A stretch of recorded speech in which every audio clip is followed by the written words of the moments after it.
one of the most meaningful moments in my career, many of the most meaningful moments have been one-on-one meetings when somebody has taken that moment to step away from outside from behind their desk and look me in the eye and greet me at my level. That's owning the stage. Just the simple act of when somebody comes into my office, I try to make a point of closing my laptop, standing up, and talking to them. That's owning the stage. That's saying to that person, you have my attention right now. That's a big deal. Can you achieve extraordinary results while making the world a better place? I'm Bruce Temkin, and together we'll explore how.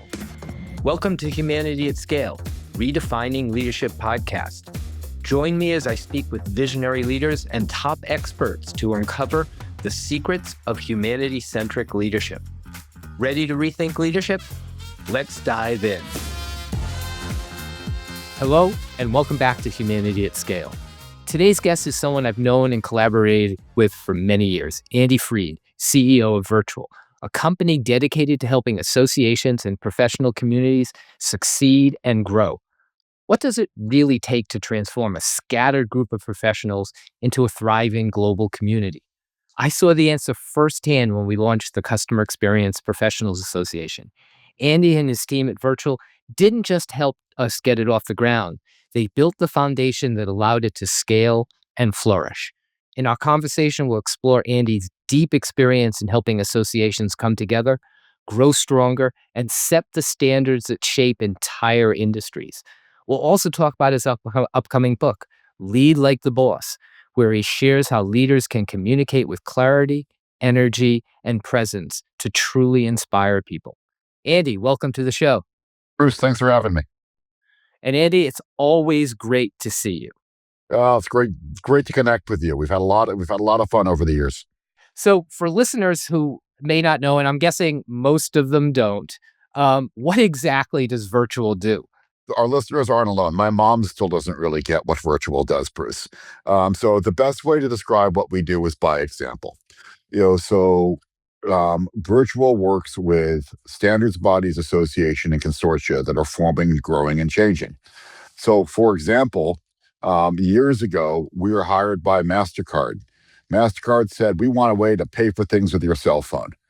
And if you're holding your cell phone up to a Coke machine and your Coke machine is saying, my name is Bruce, but that Coke machine is saying, well, what's your expiration date? You're not getting a Coke. And if your phone is talking one language and the Coke machine another, you're not getting a Coke. Well, a way to make this work is to get a lot of companies together to talk about how that can work. Because if MasterCard has one set of rules and Visa another, well, consumers don't like that. You don't want to say I can only buy Frescas with my Nokia phone using my Discover card. You want it to just work. So they all get together and they form an organization. In this case, they form one called the Mobile Payment Forum. And Virtual is the engine behind that. We'll help them craft the strategy, but then we also help them execute that. So we'll help them figure out how that should work. But then, unlike a lot of consulting firms that might say, here's how you should do it, now good luck, we roll up our sleeves and actually help them as partners. So we're not going to say you should have a meeting somewhere in the world, because here's the reality. A VP at MasterCard doesn't really know where meeting rooms come from. They're used to just showing up and there's muffins and a speakerphone there. So we have an event planning crew that will help find those rooms. We'll track the minutes and action items. We'll do all of the things that make those organizations successful, and have been doing that for about 25 years, back to when I used to have hair. And I never knew you when you had hair, so I'll take your word for it.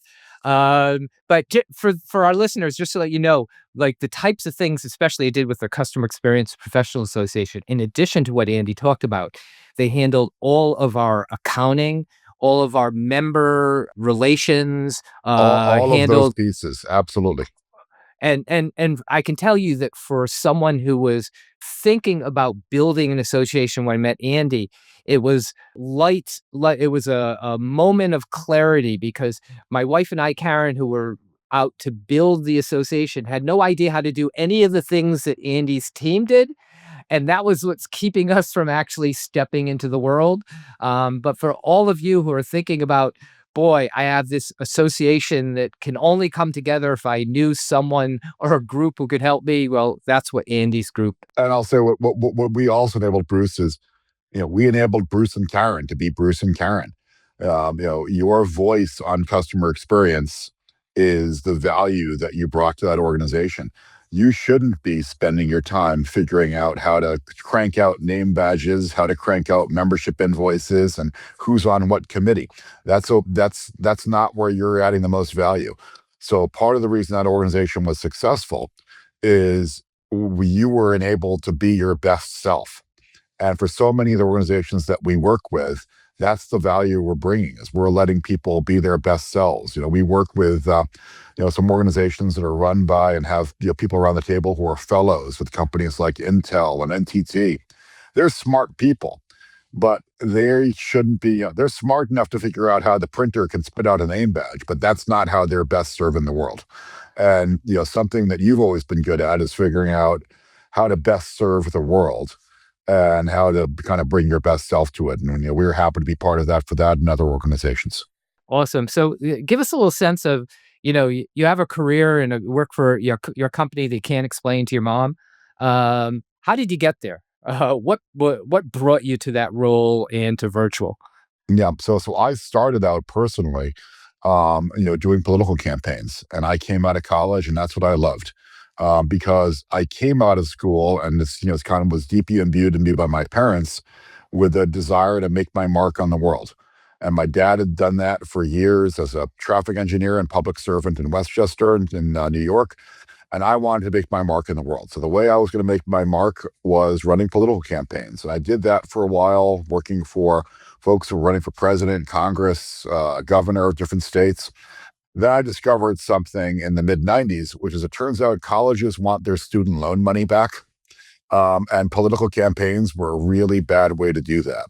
So I started to work still in the political arena, but working in the healthcare space. Helping groups that were at the Mass Hospital Association, for example, which was multiple hospitals coming together to try to advocate for better healthcare in the Commonwealth.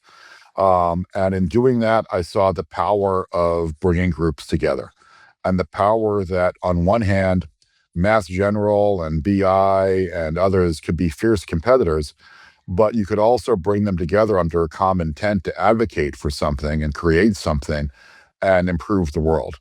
And that was something which I found fascinating, and that led me to part with somebody, and as we were creating Ritual. Awesome, awesome. So as hopefully our listeners can tell, Andy has seen firsthand how organizations get off the ground, grow, and sometimes struggle. So I'm wondering, what are some of the biggest lessons you've learned about what makes an association succeed or fail? So I think it starts with having a real sense of mission and a real sense of what that purpose is and a discipline on it.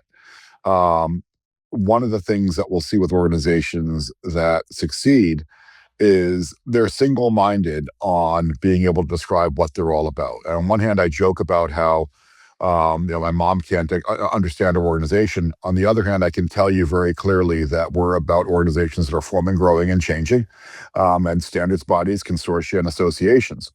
So we know who we are, we know who we're not. If you're not forming, growing, and changing, if you're just looking to have stewardship, we're not for you. Same thing for different organizations and associations. They need to know who they are and who they aren't. We've had organizations over the years that become too amorphous in who they're trying to serve. And if you're trying to serve everybody, you're serving nobody. So that's probably the starting point. And then it's getting the right people around the table. Something that CXPA did very well was it had you. And you were a leading voice on customer experience, but you also had some great friends, and the people you brought around the table were people from leading organizations who were good thinkers at that. And that was the right, it's like creating a mall. If you're opening a shopping mall, you don't start with Orange Julius and Claire's. You start with the anchor tenants of who are going to be the folks that really anchor either side of it. And that's what a lot of organizations need to do is they need to think about those anchor tenants, and then you can fill in the rest of the stores. So I love that. I know with the CXPA, we thought early about who we needed on the team. Brought in Jean Bliss to be a co-founder, who's a great co-founder. She had a following and spent a ton of time on that. And one of the things that I'll share with the listeners, and I probably share with you is like I'm an engineer. I'm a introvert, so creating a community and association was not in my general wheelhouse. Uh, and so I thought we could do this whole thing digital. And I still remember when you were insistent that you cannot build a community online at all. You have to have events. You have to have a big event. You have to have No, a flagship, get everyone together. And I still remember our first get together at Fenway Park for our first association. So I think like the power and the energy that came from that was amazing. Is that something that you see like no that question. first get together? No question. I mean, in the end, it's some of what you're doing with humanity at scale. It's understanding. So it's funny. I have been for years a big believer in technology, the internet. I named my company Virtual. All of these things that speak to that power of connectivity. But I also know, and one of the things that I remember learning and fascinating me during the pandemic, the two things that build oxytocin most in the blood. And oxytocin is really the chemical that creates happiness and connectivity. It can only be created from two things: touch and eye contact. Those are two things you can't have online. Nobody's cracked the technology to make it so that you can look at your camera and look at the screen at the same time. You can't have eye contact on a Zoom call. And you certainly can't have touch, and that's the simpleness of a handshake. So bringing people together, creates something which is a chemical reaction, which starts to really connect people in a different way. And there's no substitute for that. It's where, as powerful as technology and AI is, humanity is even more powerful. And that powerful, the power of bringing people together is something that, ultimately is, that's something we're the engine behind. And cool. And so I want to dig just a little bit into the notion of standards. Not like I don't care about individual standards, but like that's a tough challenge, right? Generally, you're dealing with a bunch of different companies or people who Sure. have different points of view, right? What have you learned about how do you build consensus and alignment across a diverse set of stakeholders? Yeah, so it's fun. The first standards were created, and for technology, getting a little geeky here, but the first standards were long before computers. It was the noon stick and time zones were the first standards created in the world. And that was because prior to the advent of the railroad, every town used to have its own little noon stick. And when the sun was directly overhead, well, that was noon. And that noon in Philadelphia was 7 minutes behind noon in New York. Who cares? It takes 2 days to get there on a horse. When you started to have railroads, it mattered. And the idea of standard time came in, and you had to get companies together to do that. And the reason behind that was they realized that you literally couldn't make the trains run on time without creating that standard. Well, that same thing still exists today. And if all of the connectors were different, behind your TV, well, at some point, nothing works anymore. And if data can't flow, nothing works anymore. So it's understanding that making the trains run on time takes a common set of rules. And to do that, though, requires getting companies and getting organizations that are wired and kind of predisposed to kind of have things their way, understand that to some extent they have to collaborate and work with their competitors and have that leap of faith that together they're going to build a market, because otherwise it's going to get held back. And mobile payments are a good example of that. Mobile payment now, and the idea of paying things through their phone, now 24 years since we started the mobile payment forum, I'm to a point where I will routinely leave my house with just my phone. If I had my driver's license on it, I would really never have my wallet with me.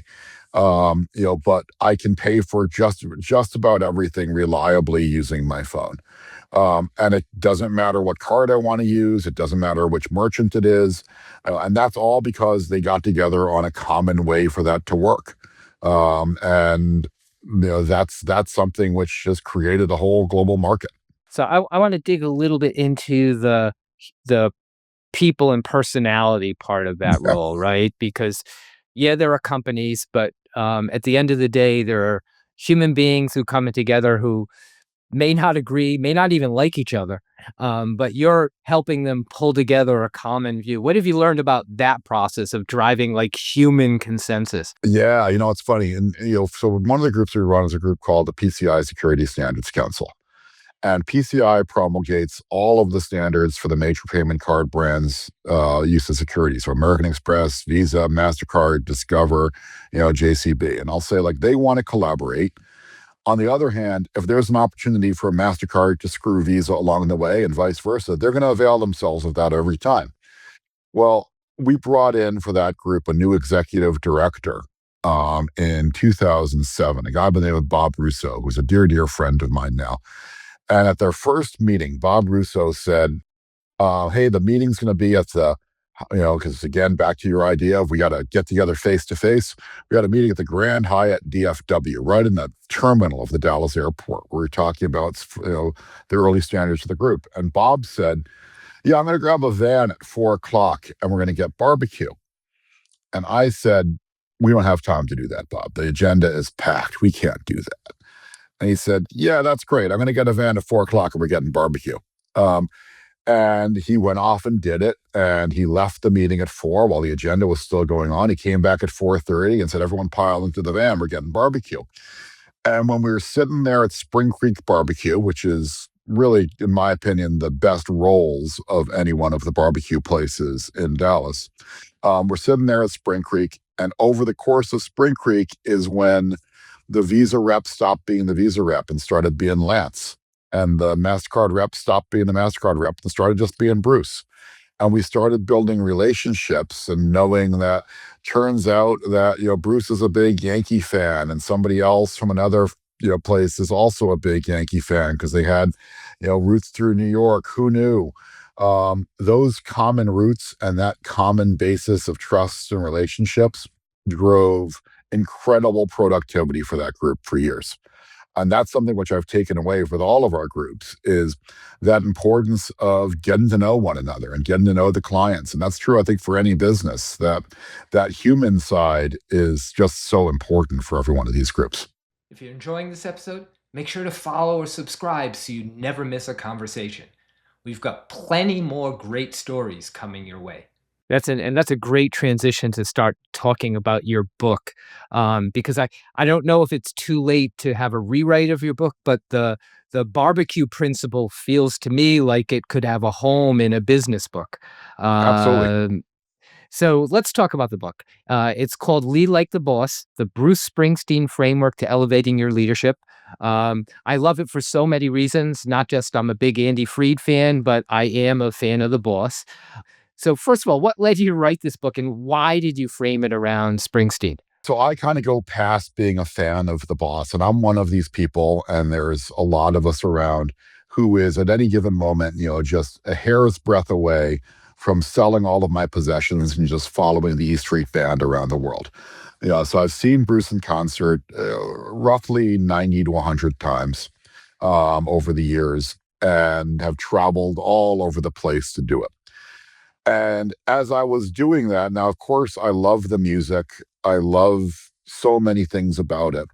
But I also have become more and more taken with watching Bruce not as the lead singer, but watching him as the boss on stage. And one example I'll give you, Bruce, of that is at the end of every show, one of my favorite moments of the concert isn't when he does The Promised Land. It's not Thunder Road, which is, in my opinion, the best song ever written.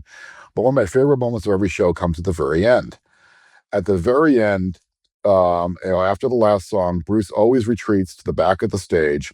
And as the band files off, he shakes the hand of every band member, gives them a pat on the back, a hug, says a few words to them, whether he's been playing with them for 1 year just on this tour or for 50 years, as he has with Max Weinberg and Roy Bittan and other members of the band. He takes a moment to thank them for the show and thank them for that moment. Now, when you hear them interviewed about that, they'll say, for 10 seconds every night, Bruce Springsteen makes me feel like the most important musician on the face of the earth. Man, isn't that the legacy we want as leaders?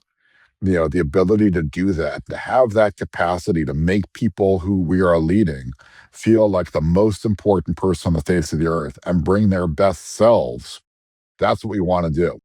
And there's parts of that that go throughout the show, and the intentionality that he has of communicating and, with the audience, with the band, with others.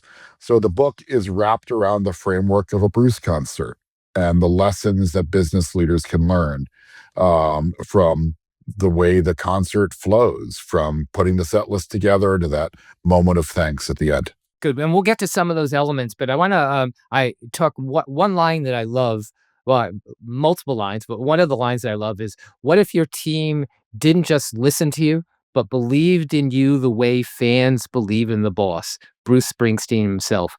G Do you really believe that leaders can inspire that level of belief and commitment the same way that, Bruce does on stage? Absolutely. And I think that it comes from what you talk about. It's that common bond of humanity. And I've watched you do it over the years. I watched when we were working with CXPA. Um, you know, you were getting things that you weren't paying for because our team believed in you, and our team also appreciated the way that you appreciated them. And that doesn't require being a rock star. And Bruce likes charisma. Bruce liked charisma. It requires the intentionality of thinking about those moments of communication. It requires understanding kind of your role as as kind of that leader. It understands kind of your role as a performer from time to time, and recognizing that you have that opportunity to perform and bring your best self.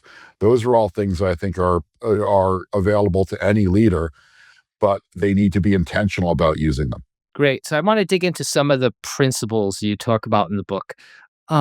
Let's start with one of the ideas: own the stage. What does that mean for leaders outside of an actual stage? Yeah, I mean, so whether you're meeting with one person, or speaking on a stage of 1,000, it's that idea of understanding kind of what your performance is going to be. One of the most meaningful moments in my career, many of the most meaningful moments have been one-on-one meetings.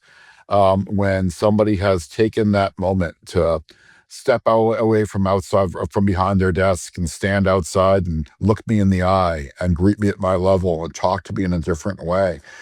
That's owning the stage. Just the simple act of when somebody comes into your office. I try to make a point, and I'm not always perfect at it, but if somebody comes into my office, I try to make a point of closing my laptop, standing up, and talking to them. That's owning the stage. That's saying to that person, you have my attention right now. And that I'm not focusing on my email. I'm not focusing on something else. That's a big deal. That's a moment of owning the stage. How you show up to different things and recognize that as a leader, you're always on stage. Tom Peters called leadership a performance.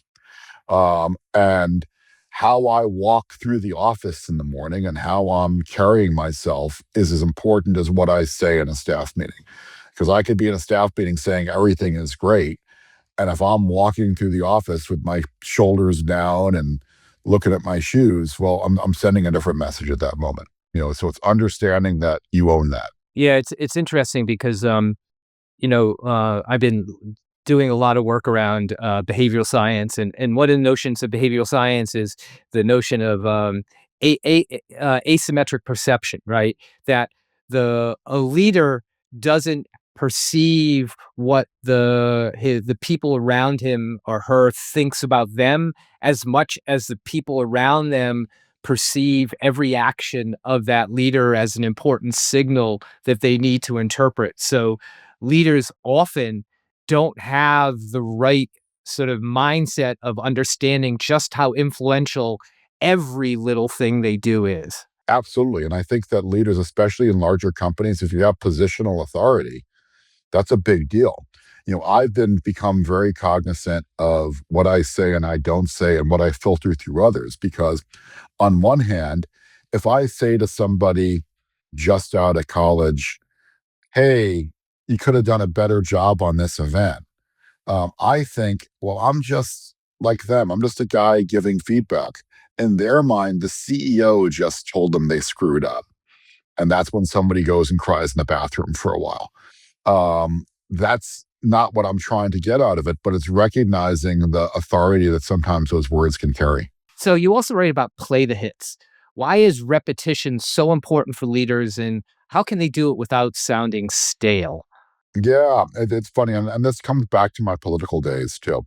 One of the things I remember in my political days was have a candidate would start out with a stump speech, and they might start delivering that stump speech in April, and they'd be out to call, doing their coffees and doing their things, and there'd be 10 people there. And then come to October, they would say, I'm getting tired of my stump speech. Let's change it up. Well, that's right when people are starting to pay attention. And that's when campaigns get lost, is right when people start paying attention. People need to hear some things, the science on it, but the people need to hear something repeated 7 times before they take it away. And I would contend that in today's day and age of multiple distractions, it's even more. So you need to hear the same thing over and over again, for it to take hold. So the problem for leaders is they'll sometimes get bored with that message themselves, and they'll start changing up. Let me say it a little bit differently this time. Let me say something else this time. You're creating your own distraction when you do that. So understanding how you can do that, keeping it simple.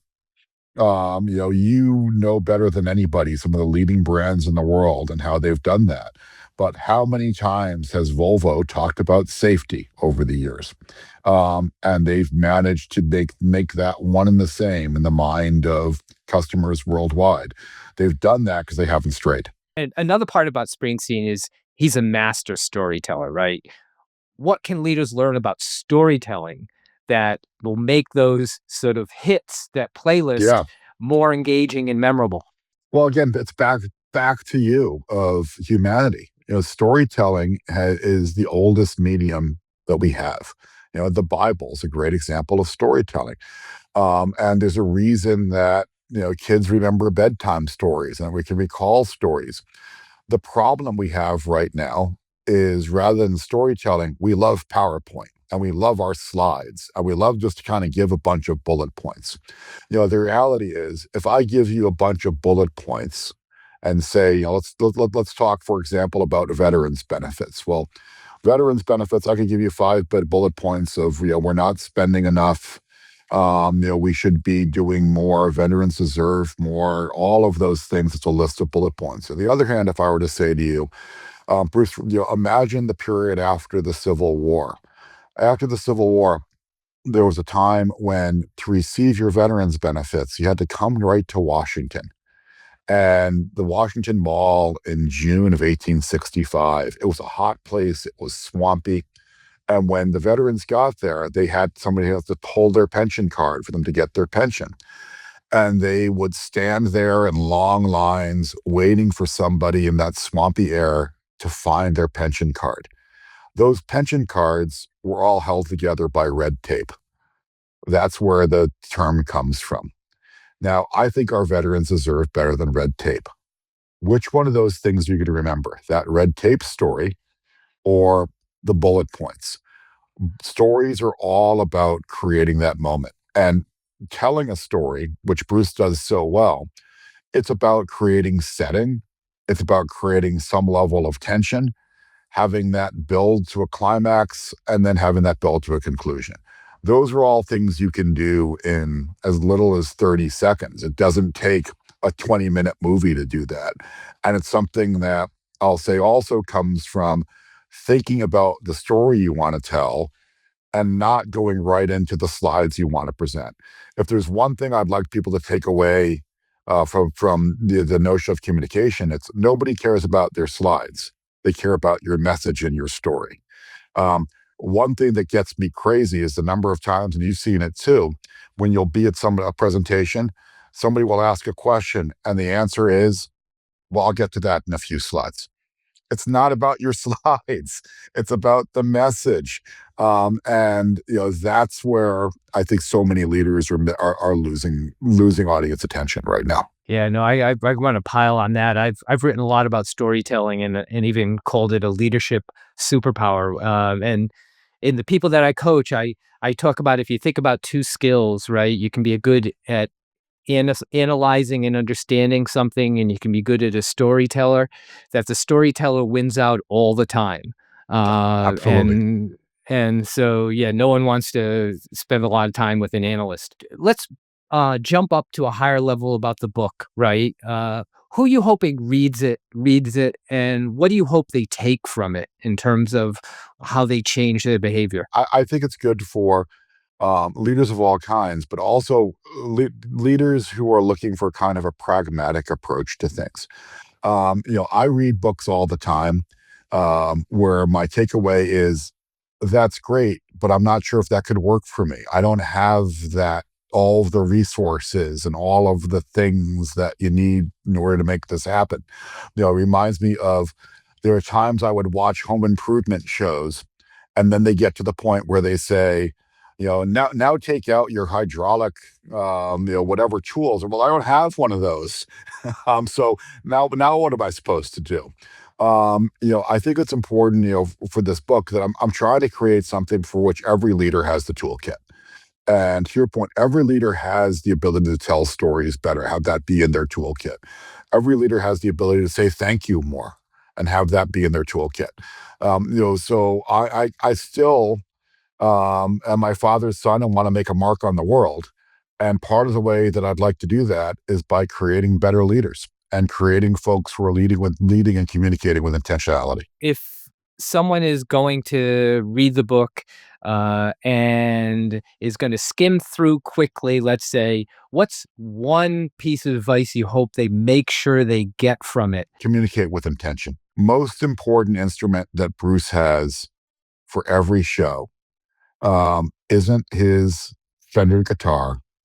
It's not his harmonica. It's not the piano that he uses to compose. It's a pen. He sits down before every show backstage, and he sits there with longhand and writes out the set list. And that set list isn't just a list of songs. It's what he wants the audience to think, feel, and do and take away from the show. It's what are the moments of emotional crescendo? What are the moments of kind of quiet reflectiveness? Where can that story that he wants to tell fit in? How is he going to leave the audience at the end? And how is he going to open in a way? And one of the things he talks about also is that being on stage when you're not prepared is terrifying. So he tries to finish the job in the first 5 minutes of the show, give you your money's worth, and then he can just relax. So how's that going to happen? He does all of that, sketching it out in advance. That's intentionality. And approaching every conversation with that same level of intentionality, whether it's with one person or 1,000, is something I hope every leader will take away. Awesome. So I think that's a great ending to our discussion about the book. And I'd like to move into the closing questions that I ask all of our guests. All right. You ready? All right. The first one is what's one leadership skill that you think will become even more important in the future? I think communication is going to become more important because so many forces right now are making us less connected. Social media is dividing us more than it's connecting us. AI is taking away this belief of humanity and blurring the lines between human and not. I think the level of communication and connectedness is going to become more important. Great. The next question is I give all of my guests a magic wand that they can use only for this short period. What would you use it for to make organizations more humanity centric if you could change one thing? It would be about getting people to really listen to understand one another and build those connections outside of just the immediate transactional moment. It's understanding something you said early on. You're an engineer at heart. Understanding that about you tells me more about you. And knowing your background and knowing more about that, it just helps us work together better. So understanding the importance and that those moments are so critical to what we need to do. What's one piece of advice you guys leave with our listeners? One quick, short takeaway. I think it's the power that we all have as leaders, and that whether you're carrying the CEO title or younger in the organization, there are people that are looking up to you, and you might not even realize it. And understand and that power, wield it well, and wield it in order to make the world better. Now for the final question, which is just for our listeners who are really interested in what they heard, where can they go to follow your work and to learn more? Conveniently, andyfreed.com. has a lot of information about the book, about some of the other materials that I'm putting out, or also then that also has links to our corporate website, virtualinc.com.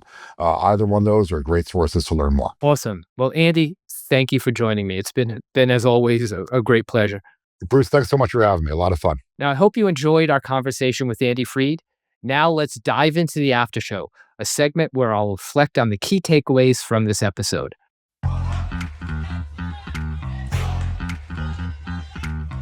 Welcome to the after show. I love that conversation with Andy Freed, and not just because of our shared history launching the CXPA together. Andy has a remarkable ability to make something as operational as running associations feel deeply human. Here are 5 takeaways that stood out. First, clarity fuels growth. Great organizations and great leaders know exactly who they are and who they're not. Focus creates momentum. Second, success starts with the right people around the table. Andy called them anchor tenants. Every movement needs a few credible believers who attract the rest. Third, technology can't replace touch. You can't build oxytocin through a screen. Real connection still happens through eye contact, handshakes, and being in the same room. Fourth, trust is built on barbecue. That story about getting rivals out for ribs instead of another meeting said it all. Once people share a meal, they stop being job titles and start being human. And my final takeaway is that you need to communicate with intention. Like Bruce Springsteen writing his set list, leaders should think before every moment of influence. What do I want people to think, feel, and do? That's what it means to own the stage. 5 big lessons: clarity, anchors, human touch, barbecue trust, and intentional communications. All point to one truth. Leadership is about creating spaces where people can be their best selves. And I'll leave you with one thought from Andy's book. What if your team didn't just listen to you, but believed in you the way fans believe in the boss, Bruce Springsteen himself? If you want to learn more about Andy's work or his book, Lead Like the Boss, head to andyfreed.com. I hope you enjoyed this episode. And remember, you are the flame that can spark humanity at scale. One decision, one conversation, one moment at a time. Thanks for tuning in to Humanity at Scale, Redefining Leadership podcast. Remember, true leadership isn't only about achieving short-term results. It's about creating a lasting, positive impact on all of the people you touch. Join me next time as we uncover more insights and strategies for humanity-centric leadership. Until then, I'm Bruce Temkin, encouraging you to lead with purpose and empathy and to be the spark that elevates humanity at scale.